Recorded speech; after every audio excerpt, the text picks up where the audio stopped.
Hey everybody, Russ W. Oker, Go Hills TV, powered by JBS, making your world stronger. Time for our postgame here with Coach Matt Torrez. And the Warriors get the win by a score of 8-7. And, Coach, not our best game of baseball, but you still get the win. Your opening thoughts on today's game with Southeastern? About what you said. I keep telling us I don't know if we deserve to win a couple games we won this year, but maybe we. I guess if you look at it the other way, maybe we do. We just, we know we made some mistakes, and we're tough enough to stay in the game and do what we need to do. And I think that's the biggest thing.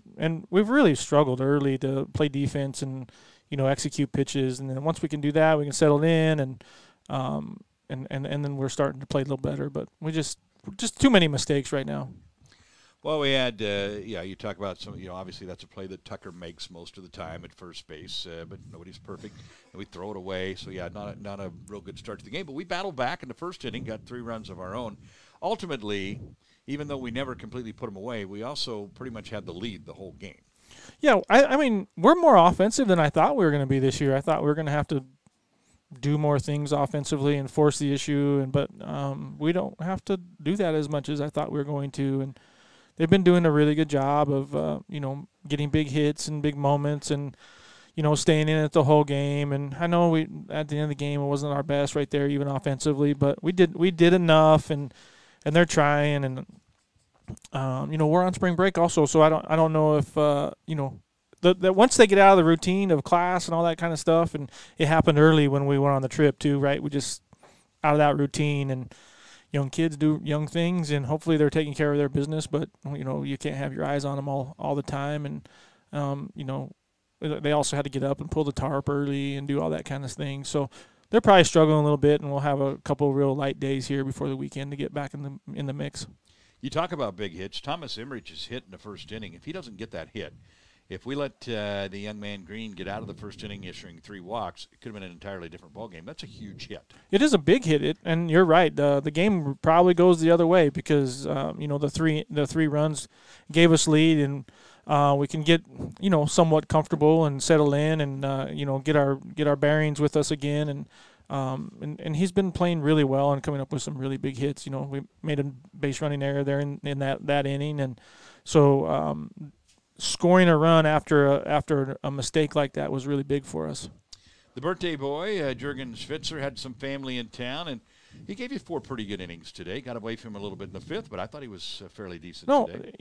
Jurgen's talented. He really is, and he had surgery a couple years ago, Tommy John surgery, and it took him a little while last year, and the velocity didn't come back right away, and he's done a really good job mentally. He's kind of worked on some stuff mentally himself, just some meditation and stuff. He's talked to us about it, and he's 3 pitch for strikes, and he's done a really good job the last 2 weeks of the midweek.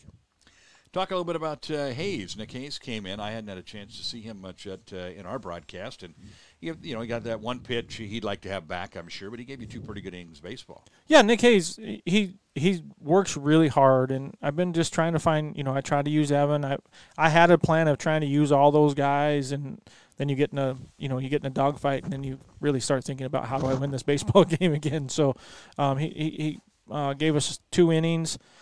Alec asked if we wanted to go an inning earlier with Hinckley, and I'm like, no, I want to see this guy. And I don't say that losing's okay, but sometimes you have to maybe see what's going to happen and let those guys get out there and perform or not perform. And he went and performed, so it was a really big 2 innings for us. You got to look at your hand before you decide whether to fold it, right? Yeah, so. And we're going to need him. We're 26 games or something like that right now. 19-6 now, I think we are. Okay, 25 games. So we're only halfway done, and it's only going to start piling up some more here.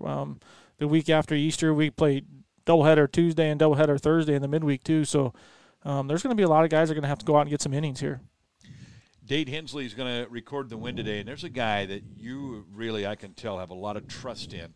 And he is a guy that typically when he comes into ball game, more times than not, there's a real situation brewing. And he's become, I call him the bulldog because he is a bulldog out there. He doesn't appear to be afraid of anything.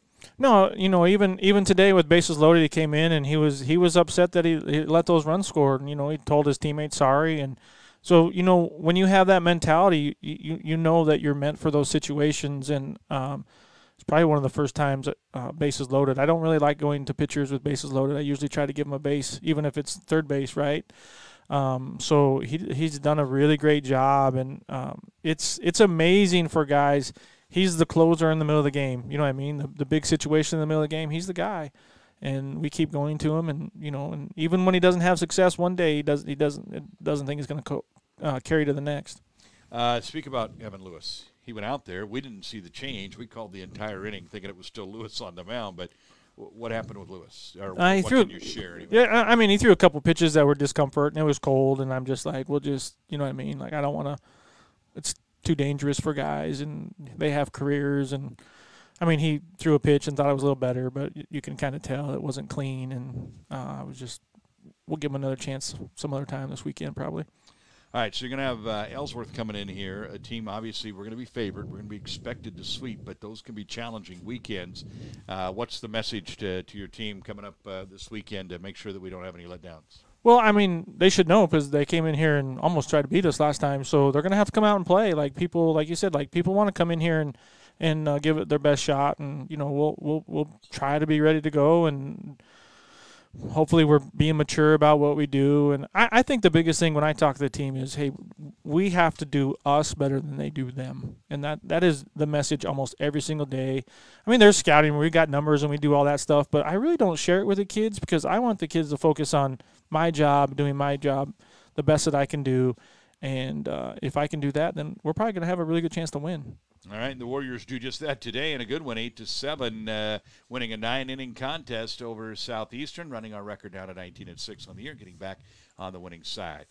We'll have softball tomorrow, scheduled 12:30 first pitch, and then we'll have the baseball this weekend here at home. For Coach Torrez, thanks for joining us, and thank you for tuning in. This has been our broadcast. This will do it for our broadcast today on Go Hills TV. We're powered by JBS, making your world stronger.